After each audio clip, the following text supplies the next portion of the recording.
лекциянын темасы Кыргызстандын өнөр жайындагы социалисттик курулуш, маданий революциянын жүрүшү. Эми Кыргызстандын өнөр жайынын абалына кыскача токтололу. Жогоруда айтылгандай, Кыргызстан негизинен мал чарбачылыгына негизделген агрардык регион болгон. Өлкө боюнча индустриялаштыруу саясаты башталганда Кыргызстанда өнөр жай ишканалары саналуу болгон. Кыргызстандын түштүгүндө Кызылкыя жана Сүлүктү кендери иштеп, анда миңдеген жумушчулар эмгектенген. Кыргызстандын түндүгүндө негизинен кустардык ишканалар болгон. Алар ушул региондун өнөр жай товарларына болгон мукташтыктарын колунан келишинче канааттандырууга аракет кылышкан. Совет мамлекети, Совет бийлиги жаңы орногон мезгилде Совет өлкөсүндө индустриялаштыруу саясаты жарыяланганда ушул артта калган агрардык региондордун өнөр жайын көтөрүүгө колдон келишинче аракеттер болгон. Кыргызстанда өнөр жайдын түптөлүшүнө, жумушчу кадрларды тарбиялоого 1925 жылы Чехословакиялык жумушчу коммунисттердин демилгеси менен уюштурулуп, Кыргызстанга көчүп келген Интергелпо, кыргызча которгондо өз ара жардам кооперативи чоң роль ойногон. Бул кооперативдин улуттук курамы ар түрдүү болгон. Кооперативде негизинен чехтер басымдуулук кылып, булардан тышкары 14 улуттун өкүлү кирген. Кооперативге Кыргыз өкмөтү азыркы Фучик паркынын аймагынан Ишбектен 43 гектар жерди бөлүп берген. Чехословакиядан келген жумушчулар тез аранын ичинде эле айына 4000 терини иштете турган тери заводун,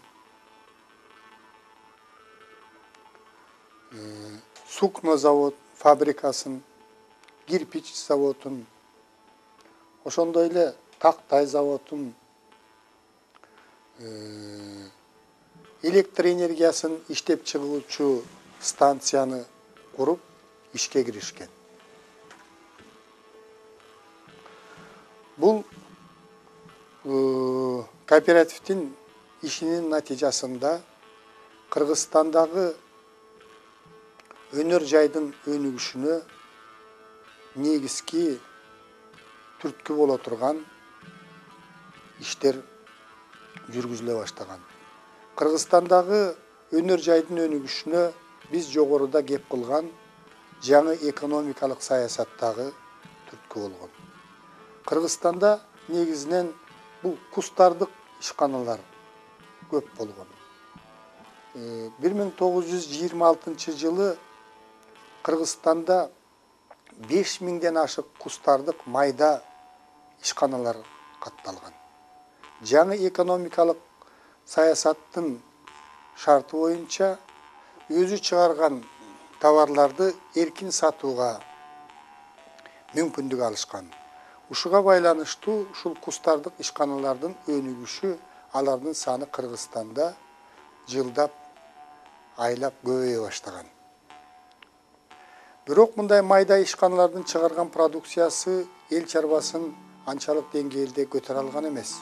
Кустардык ишканалардын да мүмкүнчүлүктөрү чектелүү болгон. Ошондуктан бул кустардык ишканаларды кооперативдештирүү, аларды артелдерге бириктирүү иши колго алынган. Натыйжада кустардык ишканалардын көпчүлүгү артелдерге бириккен. Жалпылап айтканда, Кыргызстандын өнөр жайы Совет бийлигинин алгачкы жылдарында өтө төмөнкү деңгээлде болгон.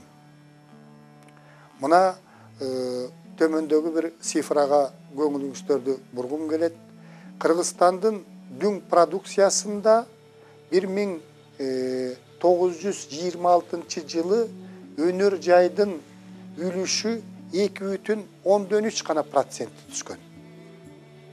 Демек, дүң продукциянын 98,7% негизинен мал чарбасынан жана дыйканчылыктан түшкөн. Ушундан эле Совет бийлигинин алгачкы жылдарындагы Кыргызстандын өнөр жайынын абалын билсек болот. Бирок индустриялаштыруунун жүрүшүндө Кыргызстанда дагы ишканаларды курууга, чоң заводдорду жана фабрикаларды курууга көп көңүл бурулган. 1927-28 жылдары эле ушул 14 жаңы завод фабрикалары курулуп ишке киргизилген.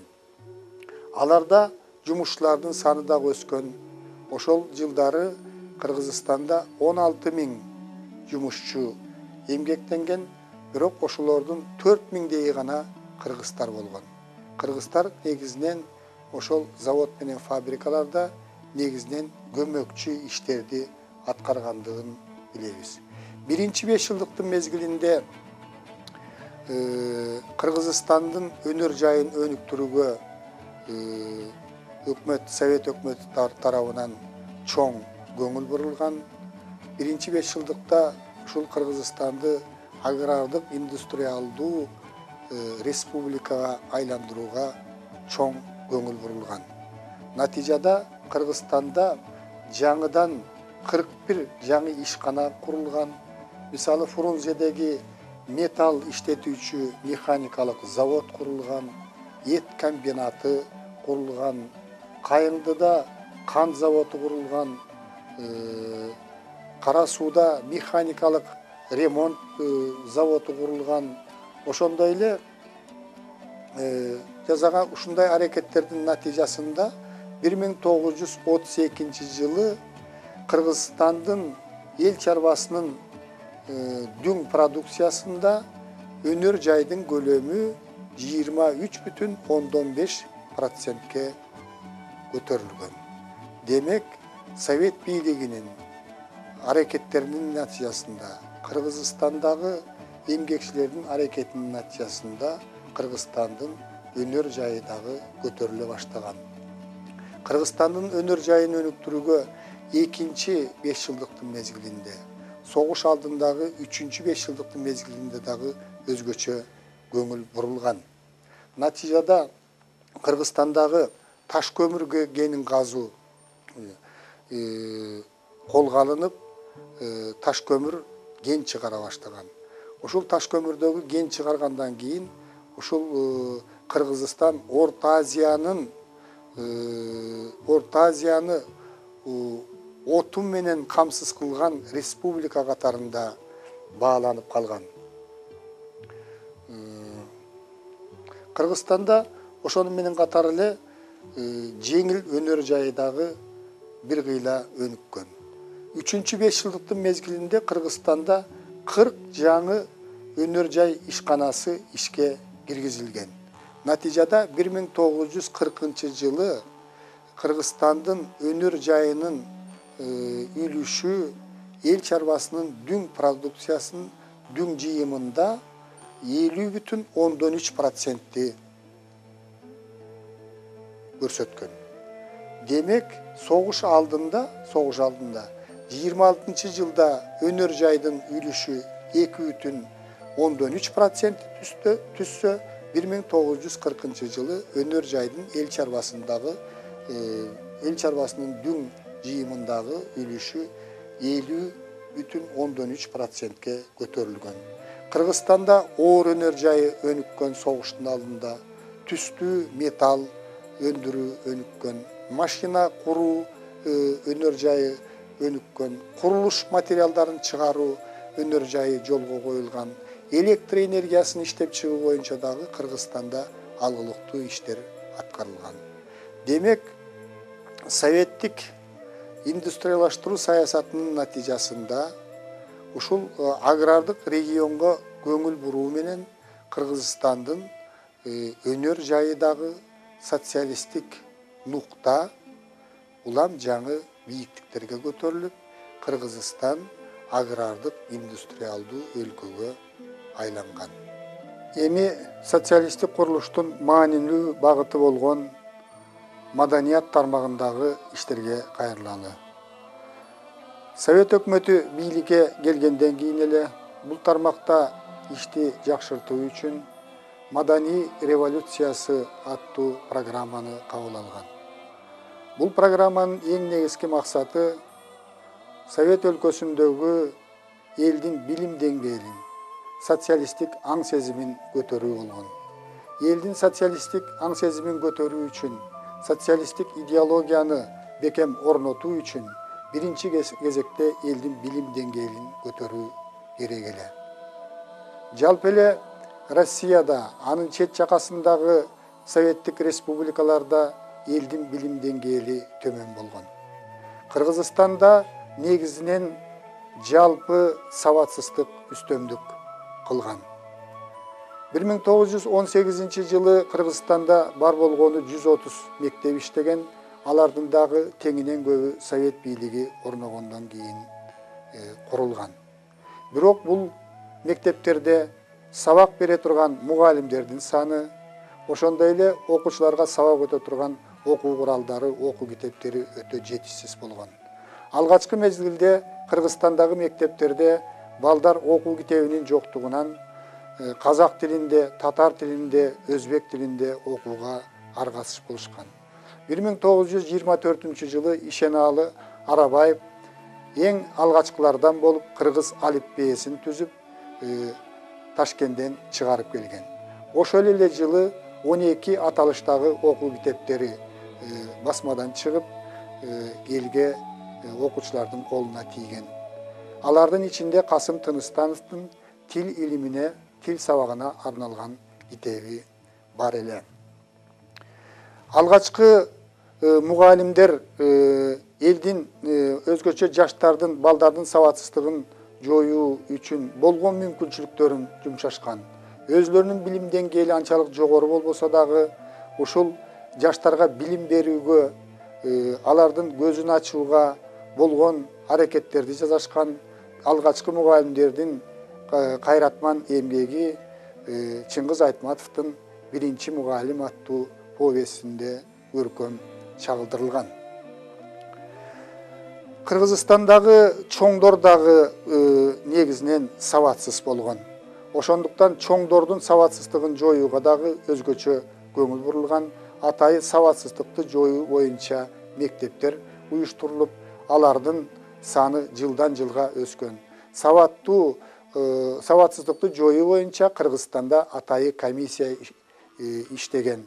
Ал комиссия сабаттуу адам сабатсыз адамды окутсун деген ураанды жарыялаган.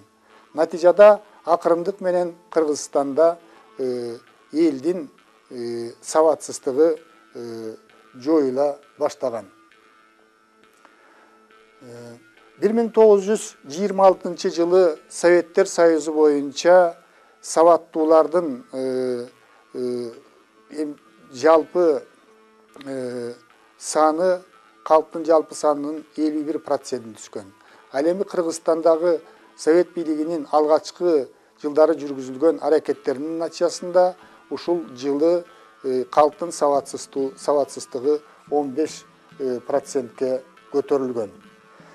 Элдин сабатсыздыгын жоюу боюнча китептерди жазууда Кусейин Карасаев, Ажиман Шабданов, Сатыбалды Нааматов өңдүү алдыңкы интеллигенция көп аракеттерди жасап, көптөгөн китептерди балдар үчүн жана чоңдор үчүн жазып чыгарган.